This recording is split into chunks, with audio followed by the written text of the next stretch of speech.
Welcome everyone. Today we will study about aggregate demand. Aggregate demand क्या होती है, कौन से कंपोनेंट्स आपको चाहिए रहते हैं एग्रीगेट डिमांड को डिटरमाइन करने के लिए, वो आज हम डिटेल में समझेंगे।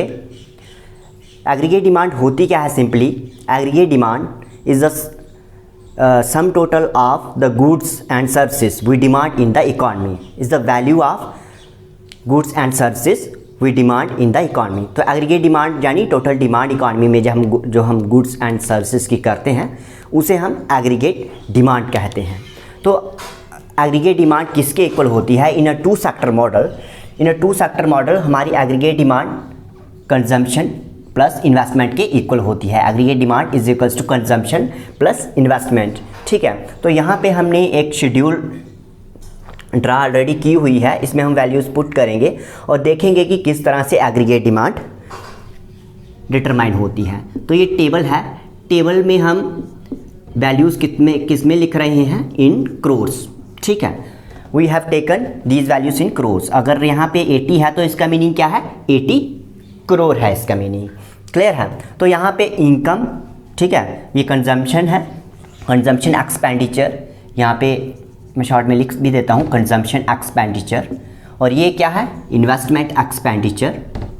दिस इज़ इन्वेस्टमेंट एक्सपेंडिचर, जो इकॉनमी में इन्वेस्टमेंट हो रही है। ठीक है, और ये है एग्रीगेट डिमांड। ठीक है, ये है एग्रीगेट डिमांड। सो ये एग्रीगेट डिमांड कैसे डिटरमाइन हो रही है? तो टू सेक्टर मॉडल यानी कंजम्पशन जो हाउस होल्ड्स करते हैं और इन्वेस्टमेंट जो बिजनेस फर्म्स करती हैं। ठीक है, तो सबसे पहले इनकम। अगर हमारी इनकम ज़ीरो है, ठीक, zero level of income, suppose at zero level of income consumption was 40 crore. ठीक है, इकॉनमी में कंजम्पशन कितना था? 40 करोड़ था। अब हमारी इनकम अगर 100 हो जाती है, ठीक है, इफ़ इनकम इज़ 100 करोड़, तो हमारा कंजम्पशन डिपेंड करेगा कि हम एमपीसी इकॉनमी में कितनी है, यानी मार्जिनल प्रोपेंसिटी टू कंज्यूम कितना है। सपोज करते हैं अगर मार्जिनल प्रोपेंसिटी टू कंज्यूम 0.6 है, यानी 60% ऑफ इनकम लोग अगर कंज्यूम कर रहे हैं, तो हमारा कंजम्पशन किस रेट से बढ़ेगा? हम 60 इंक्रीज़ करते हैं तो ये कितना हो जाएगा? 100। तो उसके बाद अगर इनकम हमारी 200 हो जाती है, ठीक है, कंजम्पशन में 60 और इंक्रीज़ करते हैं, कंजम्पशन में, सॉरी इसको यहाँ पे लिखते हैं, कंजम्पशन में 60 और इंक्रीज़ करेंगे तो कितना हो जाएगा?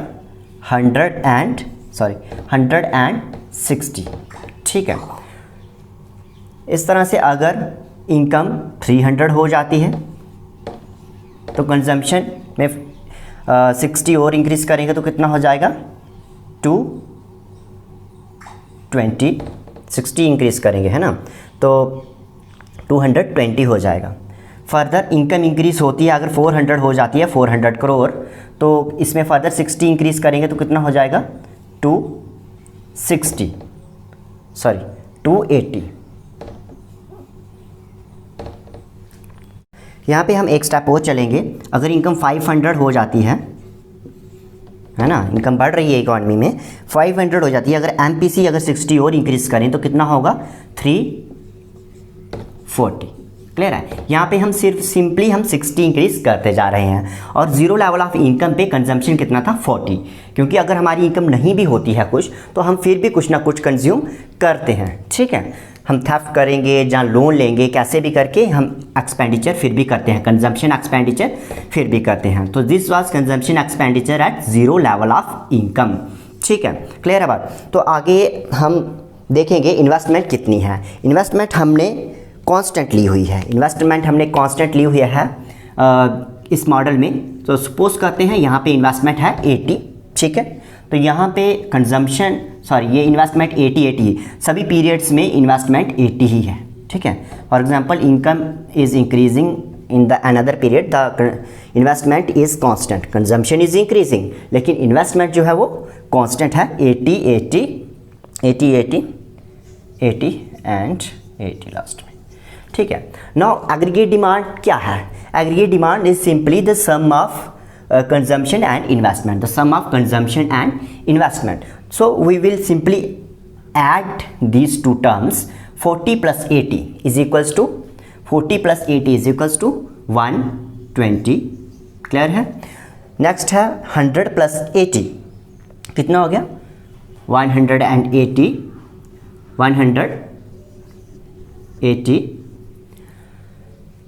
160 प्लस 80 कितना हो गया? 240. ठीक है, 240. नेक्स्ट हम इनको प्लस करते हैं. 220 प्लस 80 सिंपली 300 हो गया ये तो. नेक्स्ट इज 280 प्लस 80 कितना हो गया? 360. 360.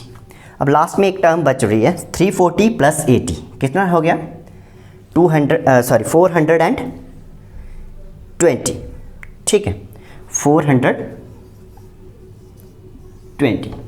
So in this way we have seen how aggregate demand is determined in the economy, which is simply the sum of consumption expenditure plus investment expenditure in the economy. तो to sector model में aggregate demand किसके equal होगी? Consumption expenditure plus investment expenditure. ठीक है, तो इसके बाद हम इसकी डायग्राम को देखेंगे. So we are drawing the demand aggregate demand curve. कैसे हम ड्रा करेंगे? This is very simple. This is X axis and this is Y axis. ठीक है, this is Y axis, this is X axis. What we are going to take on the X axis and Y axis, यहाँ पे हम output लेंगे, income कह सकते हैं, और यहाँ पे हम लेंगे कंजम्पशन यानी सी, और इन्वेस्टमेंट. ठीक है, तो इन्वेस्टमेंट कर्व हमने देखा. इन्वेस्टमेंट कर्व यहाँ पे हमने कांस्टेंट ली हुई है विच इज़ 80. ठीक है, it is parallel to X axis. ये इन्वेस्टमेंट कर्व है, ये पैरेलल है, बिल्कुल पैरेलल है एक्स एक्सिस के. ये है ओरिजिन, ये है एक्स एक्सिस के पैरेलल आई डैश. तो ये हमारी इन्वेस्टमेंट कर्व है. और कंजम्पशन कर्व, इन्वेस्टमेंट कर्व ये है, और कंजम्पशन कर्व हमारी ऊपर से स्टार्ट होगी. तो ये है हमारी कंजम्पशन कर्व सी. क्लियर है? तो ये है consumption curve which is rising with income. लेकिन हमारी एग्रीगेट डिमांड क्या होगी? Investment plus consumption. ठीक है, तो ये बिल्कुल इसके पैरेलल होगी इस तरह से, सॉरी बिल्कुल स्ट्रेट इसके पैरेलल. ठीक है, ये है हमारी aggregate demand which is equals to consumption plus investment. ठीक है, कंजम्पशन और इन्वेस्टमेंट को प्लस करके जो हमें कर मिल रही है वो है हमारी aggregate demand. So we are taking output and income on the X axis and consumption and investment on the Y axis. ठीक है, इस वाई एक्सिस पे हम ये ले रहे हैं. यहाँ पे वाई हम लिखेंगे नहीं क्योंकि यहाँ पे कभी कभी वाई हम इनकम से ही डिनोट करते हैं. तो इधर वाई अगर आप कंफ्यूजन हो जाएगा कि ये एक्स एक्सिस पे वाई क्यों लिखा हुआ है, जबकि वाई हम आउटपुट या इनकम को डिनोट करते हैं वाई के लिए. तो आई होप ये आपको डायग्राम क्लियर हो गई होगी कि किस तरह से एग्रीगेट डिमांड की डायग्राम बनती है. और ये आप देख रहे हो कि it is positively sloping, it is positively sloping.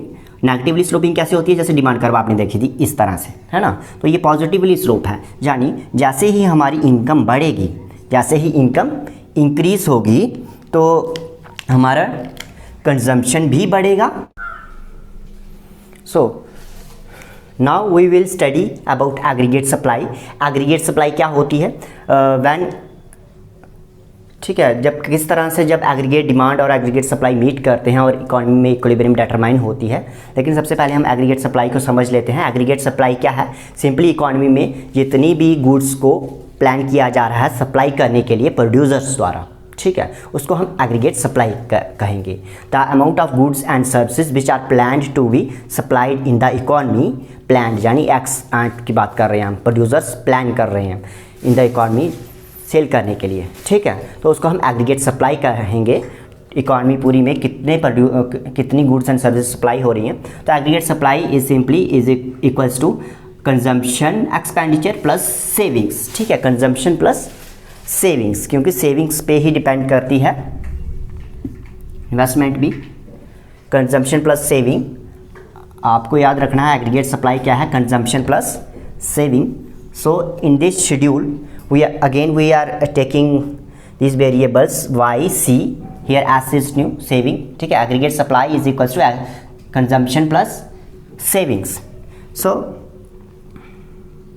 यहाँ पे for example income was zero, suppose income was zero, हमने पहले भी देखा कि कंजम्पशन फिर भी कुछ ना कुछ होता है अगर ज़ीरो इनकम होती है।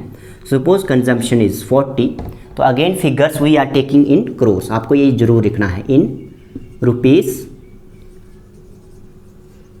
करोड़, ठीक है, इन करोर्स, ठीक है, फिगर रुपीज़ करोड़ में है, यानी 40 करोड़ कंजम्पशन हो रहा है इकॉनमी में at zero level of income. So consumption क्या होगा, 40 होगा, और सेविंग फॉर एग्जांपल -40। माइनस क्यों, क्योंकि हमारे पास तो इनकम ही नहीं थी, तो हम सेविंग क्या से करेंगे, है ना। तो हम कंजम्पशन 40 का कर रहे थे, इसलिए -40 में हम सेविंग कर रहे थे, यानी ये 40 हम पे एक तरह से उधार हो सकता है ना, हमने लोन लिया हो सकता है, उधार लिया हो सकता है इस कंजम्पशन को करने के लिए, इस 40 करोड़ के कंजम्पशन को करने के लिए। So saving was -40 and aggregate supply कितना होगा, सिंपली इसको प्लस करेंगे हम, -40 + 40, ठीक है, +40 -40 को करेंगे ऐड, तो क्या होगा, सिंपली 0, ठीक है। तो इस तरह से हमारा एग्रीगेट सप्लाई इनिशियल पीरियड में कितना होगा, 0 होगा aggregate supply. In the very next period when income increases to 100, अगर इनकम 100 इंक्रीज हो जाती है, बढ़ जाती है, कंजम्पशन अगर हमने एमपीसी को 60% पे लिया है, यानी जब भी इनकम बढ़ती है अगर 60% कंज्यूम हो जाता है तो हमारी कंजम्पशन बढ़ जाएगा 40 से 100, हमने सिंपली 60 प्लस कर लिया तो 100 हो गया। तो सेविंग हम हमारी इनिशियल सेविंग नेगेटिव में थी, तो इनिशियल हमारी सेविंग -40 थी। फॉर एग्जांपल हमारी अब marginal propensity to save MPS अगर 0.4 है, यानी 40% of our income we are saving, क्योंकि हमने देखा 60% हम कंज्यूम कर रहे हैं और 40% इनकम हम सेव कर रहे हैं, तो कंजम्पशन प्लस सेविंग ही तो इनकम होती है, क्लियर है। तो यहाँ पे अगर हम 40 -40 में +40 करेंगे तो हमारे पास 0 आएगा, ठीक है। तो इस तरह से हम दोनों को सम करते हैं, 100 + 0, एग्रीगेट सप्लाई कितनी होगी, 100 + 0 विच इज़ इक्वल्स टू 100, ठीक है। in case in the very next period if income increases to 200, अगर इनकम 200 हो जाती है,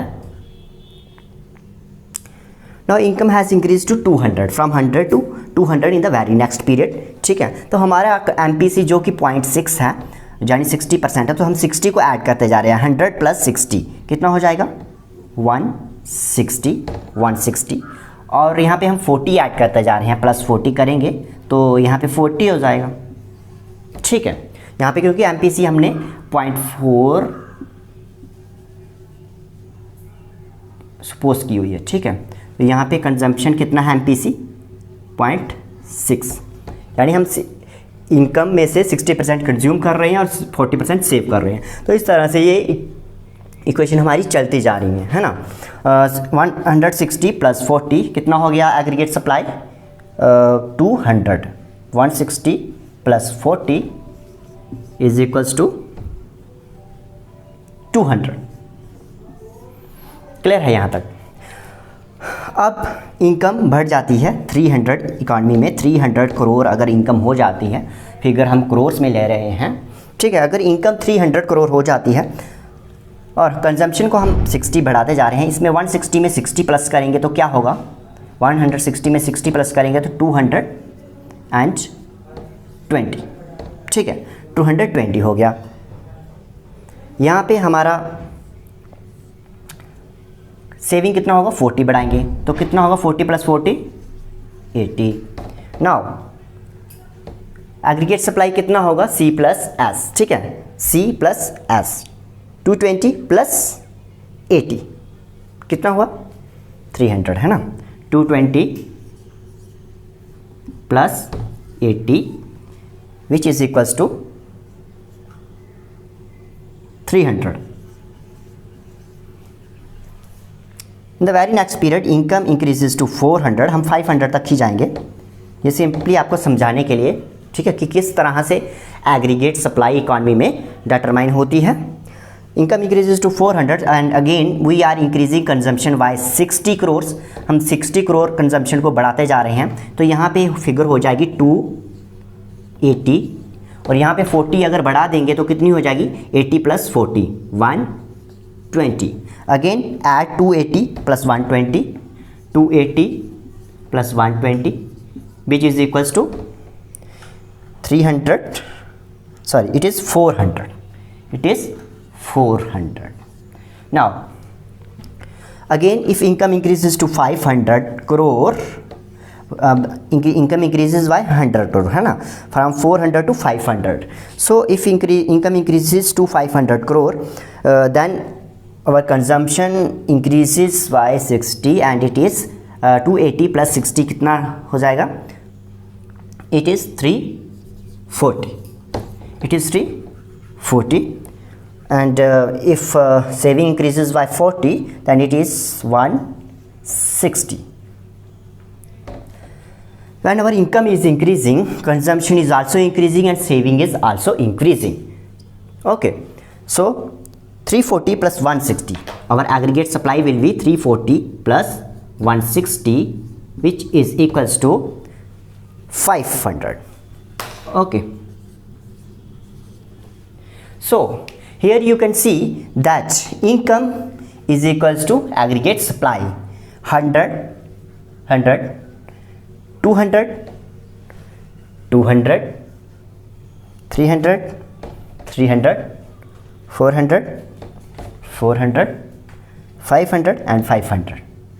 Okay, so output in the economy is equals to aggregate supply. So aggregate supply जितनी है उतना ही एग्रीगेट एक्सपेंडिचर हो रहा है इकॉनमी में, ठीक है. तो इनकम और supply are the same. Explain the curve of aggregate supply which is very simple. It is simply 45 degree line. If we are taking output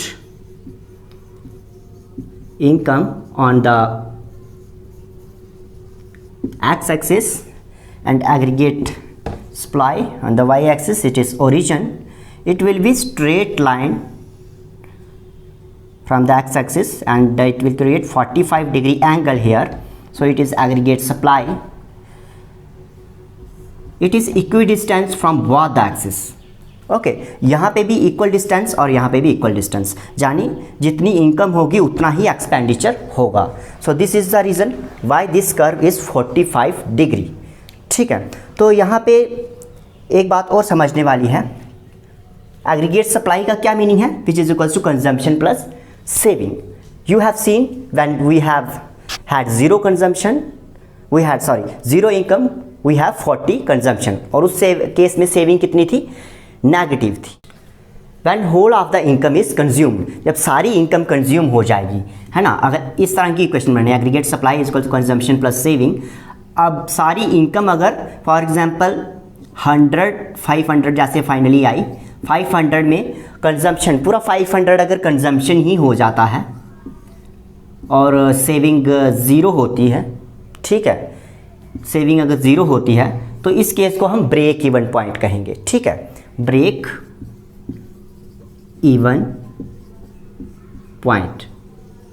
तो ये डायग्राम में किस तरह से आएगा वो भी हम समझेंगे जब हम सप्लाई कर्व बनाएंगे, सेविंग कर्व बनाएंगे और कंजम्पशन कर्व बनाएंगे. ठीक है, तो वहाँ पे ब्रेक इवन पॉइंट की हम बात करेंगे. लेकिन you need to remember here that when our whole income is consumed our saving will be zero. When our saving is zero, then that point would be called break even point. So this was all about aggregate demand and aggregate supply. I hope all these concepts are clear to you. Okay, thank you for watching. Okay.